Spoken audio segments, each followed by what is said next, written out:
Episode की starting में हम कुरानासी को देखते हैं जो कहता है समय आ गया है, जल्द ही असली दुनिया के अंत की घंटी बजेगी। तो वहीं दूसरी ओर सुबारू सामा स्पेल से कुछ जांचकर हैरान होने लगती है। फिर हमें विला में दिखाया जाता है जहां बेनियो और रोकरो ट्रेनिंग कर रहे होते हैं। मयूरा सिमोन जल्दी क्यों चला गया करके परेशान हो रही होती है, तो बेनियो और रोकरो उसे समझाते हैं कि वो यूनियन का ऑर्डर मान रहा है और हमें अपने आप को ताकतवर बनाने पर ध्यान देना चाहिए। तो मयूरा बेनियो और रोकरो को करीब आते देख कर सोचती है, शायद मैं उन तन मन से जुड़े शादीशुदा जोड़े से जल रही हूँ। फिर सीन शिफ्ट होता है, हम स्कूल में देखते हैं ये तीनों स्कूल आ गए होते हैं जहाँ रोकरो थका महसूस कर टेबल पर अपना सिर टिका लेता है। बेनियो उसे जल्दी थक गए करके कह रही होती है कि रोकरो को उसके टेबल से एक लव लेटर मिलता है। उसे देखकर मयूरा और बेनियो भी सोचने लगती है। मयूरा रोकरो से कहती है, लड़कियों में तुम्हारी पॉपुलैरिटी बढ़ती जा रही है। ये सुनकर बेनियो खामोश हो जाती है।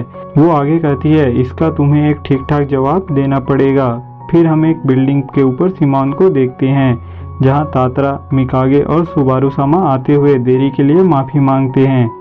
मिकागे कहता है बाकी ट्रेल गार्डियन भी आने के लिए निकल चुके हैं। सिमोन के पूछने पर सुबारू सामा अपनी जांच को दिखाती है, कहती है इन सभी जगहों पर स्पेल पावर का शक्तिशाली संग्रह है। तो सिमोन हैरान होने लगता है। फिर हम स्कूल में देखते हैं जहां रोकरो उस लड़की से मिलने आया होता है। बेनियो और मयूरा उनकी बात छुपकर सुन रहे होते हैं जहां वो लड़की रोकरो को डेट पर चलने के लिए पूछती है। तो रोकरो कहता है, लगता है तुम भूल गई हो, लेकिन पहले तुमने मुझे रिजेक्ट किया था। तो वो माफी मांगती है, कहती है लेकिन अब तुम कूल बन गए हो, तुम्हें हार्ड वर्क करते देख मुझे अच्छा लगता है। और रोकरो को फिर से जाने के लिए पूछती है। तो रोकरो मैं नहीं जा सकता करके माफी मांगता है। तो वो पूछती है, क्या तुम किसी और को पसंद करते हो? तो इस सवाल को सुनकर बेनियो चौंक जाती है। रोकरो कुछ देर सोचता है और कुछ कहने वाला होता है कि बेनियो सुनने के लिए आगे बढ़ती है, पर उसका पैर फंस जाता है जिसके कारण बेनियो और मयूरा नीचे गिर जाते हैं। उन्हें वहां देखकर रोकरो चौंक जाता है। फिर हम ट्रेल गार्डियन को देखते हैं जहां सिमोन एक तालिस्मान को निकालकर कहता है, ये कब लगाया होगा? तो मिकागे कहता है, हमें महसूस होने से पहले ही। ये दुष्ट स्पेल पावर टोक्यो में बनाई गई थी। पहले आमे नो मिहाशिरा को चोट लगना, फिर ड्रैगन स्पॉट का खुलना और अब देश भर में लापता एक्सॉर्सिस्ट। हम इन सब बातों में खो गए थे कि इस पर ध्यान नहीं दे पाए। सुबारू सामा कहती है, ये स्पेल पावर समूह नारुकामी के चारों ओर है। तो सिमोन कहता है, इसका मतलब चिजिवा का हमला सिर्फ ध्यान भटकाने के लिए था। क्या वो ट्विन स्टार एक्सॉर्सिस्ट के पीछे हैं? तो सुबारू सामा कहती है, ऐसा योजना तो सिर्फ कुरानासी ही बना सकता है। फिर हम कुरानासी को देखते हैं जो नारुकामी के चारों ओर बैरियर बना देता है जिससे वहां के सारी नेटवर्क गायब हो जाती है। उस बैरियर को देख ये सभी हैरान होने लगते हैं और कहते हैं नारुकामी खतरे में है। मिकागे इसे रोकने के लिए एक स्पेल के बारे में बताता है, कहता है इस प्रथा को आबे नो सेइमेई ने बनाया था ट्रेल गार्डियन की पावर को बढ़ाने के लिए, और किस्मत से स्पेल पावर का समूह 12 जगहों पर घेर कर बना हुआ है। इससे ट्रेल गार्डियन को समझ आ जाएगा कि उन्हें कहाँ होना चाहिए। सिमोन के कहने पर कि एक की कमी है, मिकागे कहता है मैं उसकी जगह लूंगा। फिर ये तय रहा करके सुबारू सामा सभी ट्रेल गार्डियन को स्पेल कर बता देती है। फिर सीन शिफ्ट होता है, हम एक स्वीट की दुकान में देखते हैं जहाँ ये सभी ओहागी खा रहे होते हैं। तो रोकरो कहता है, मुझे इनके पैसे क्यों देने पड़ रहे हैं? तो मयूरा कहती है, हम तुम्हारे पहले लव लेटर की पार्टी मना रहे हैं। तो बेनियो उस समय क्या कहने वाले थे करके रोकरो को पूछने का ट्राई करती है, पर रोकरो को उसे देखते देख वो कुछ नहीं पूछ पाती। फिर उनके पास शिनासुके और आसुसी आ जाते हैं, कहते हैं हम तुम्हें ही ढूंढ रहे थे। तो रोकरो कहता है, फोन तो कर सकते थे। तो वो कहते हैं हमारे फोन पर सिग्नल नहीं आ रहा है, और फिर उन्हें शायद कुछ अच्छा दिख जाए करके वहां से ले जाते हैं। फिर हम ट्रेल गार्डियन की तरफ देखते हैं जहां सभी अपनी अपनी पोजीशन पर पहुंच जाते हैं स्पेल कास्ट करने के लिए कि तभी वहां मिज़मा फैलने लगता है और सभी के सामने एक एक किगारे आ जाते हैं। फिर सीन शिफ्ट होता है, हम किंडरगार्टन में देखते हैं जहां हारुका और रेगियो बच्चों के साथ खेलने आए होते हैं और इन्हें रोकरो के साथ सभी छुपकर बाहर से देख रहे होते हैं। रोकरो कहता है, लगता है सभी बच्चे रेगियो को पसंद करते हैं। कुछ समय बाद सभी बच्चे थककर सो जाते हैं। हारुका रेगियो से माफी मांगती है कि हमारी डेट हमेशा अजीब होती है। तो रेगियो कहता है, मैं यहाँ आया क्योंकि मैं ये चाहता था और मुझे इनसे निपटना आता है। तो हारुका हंसने लगती है। तो रेगियो हारुका को मुस्कुराते देखते रह जाता है। आगे रेगियो के कहने पर वे दोनों बात करने के लिए बाहर आ जाते हैं। रेगियो कहता है, मुझे तुम्हारी मुस्कान देखकर अच्छा लगता है। मैं तुम्हारी मुस्कान की रक्षा करना चाहता हूँ, तो क्या तुम मुझे से शादी करोगी करके प्रपोज करता है। ये सुनकर छुपकर सुन रहे सभी हैरान होने लगते हैं।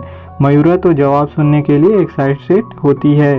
हारुका भी चौंक जाती है और शांत होते हुए कहती है, इसका ये मतलब है कि तुम अकेले ही मेरे मुस्कान की रक्षा करोगे। तो रेगियो कहता है, मैं इसके लिए तैयार हूँ। तो हारुका रेगियो के चेहरे को पकड़कर कहती है, मुझे भी तुम्हारी मुस्कान की रक्षा करने दो, कहकर उसे किस कर देती है। बेनियो और रोकरो उसे देखकर चौंक जाते हैं और एक दूसरे को देखकर ब्लश करने लगते हैं। उन्हें किस करते हुए बच्चे भी देख लेते हैं और चिल्लाने लगते हैं कि वे दोनों किस कर रहे हैं। तो हारुका और रेगियो शर्माने लगते हैं। फिर सीन शिफ्ट होता है। हम टेल गार्डियन और केगारे की फाइट को देखते हैं, जहां उन केगारे की स्पेल पावर बहुत अधिक होती है। कितने हमले के बाद भी सभी केगारे नॉर्मल हो जाते हैं। तभी एक टेल गार्डियन कहता है, ये अच्छी बात नहीं है। तो वहीं एक बसारा कहता है, मैं समझ सकता हूँ तुम सब इसे कैसे जोक समझ रहे हो, खासकर ये शक्ति तुम्हारे दोस्तों की जो है। ये सुनकर वो टेल गार्डियन पूछता है। तो बसारा बताता है, जो हम एक्सॉर्सिस्ट अगवा किए हैं उन सभी के स्पेल पावर को खींचकर इन केगारे में डाल रहे हैं और कुरानाशी के स्पेल पावर में भी इसका इस्तेमाल कर रहे हैं। कहना पड़ेगा कि इसका बलिदान जाया नहीं जाएगा, खासकर जब वो एक्सॉर्सिस्ट हो। और हंसने लगता है। तो वो 12 गार्डियन हमें ये खत्म करना पड़ेगा करके उस पर सारा पर हमला करता है। फिर सीन शिफ्ट होता है। हम बेनियो और रोकरो को विला में जाते हुए देखते हैं, जहां रोकरो कहता है, सभी लोगों के मामले में रेगियो का प्रपोज फनी था। तो बेनियो कहती है, ये अजीब नहीं है, वे दोनों प्यारे लग रहे थे। फिर वे दोनों रुककर बात करते हैं। रोकरो कहता है, मुझे लगता है हर कोई समय के साथ बदल रहा है, तुम्हें नहीं लगता हम भी बदल गए हैं। तो बेनियो कहती है, तुम अब भी वैसे ही हो, सीधे बुद्धू और बिना किसी अकल के। तो रोकरो चौंकते हो पूछता है, तुम्हारा मतलब क्या है। तो वो बस सिर पर स्माइल करती है, जिसे देख रोकरो देखते रह जाता है और चौंक कर फिर वहां से जाने लगता है। पर बेनियो उसके हाथ को पकड़ रोकती है, कहती है, मुझे जानना है कि तुम वहां क्या कहना चाहते थे, जिससे यहाँ का माहौल रोमांटिक होने लगता है। रोकरो कुछ कहने वाला होता है कि हम कुरानाशी को देखते हैं, जो वक्त आ गया करके अपनी स्पेल को कास्ट करता है, जिससे सभी केगारे से स्पेल निकलकर एक साथ मिलते हैं और पूरे नारुकामी में भूकंप आने लगता है। बेनियो और रोकरो ये क्या भूकंप है करके चौंकने लगते हैं।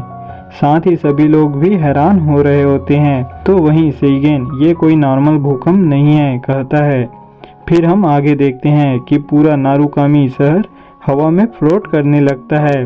कुरानाशी कहता है, तुम्हें क्या लगता है कि चीजें तुम्हारी उम्मीद जैसी चल रही है ना इजिका यूटो। फिर हमें यूटो का एक झलक दिखाया जाता है।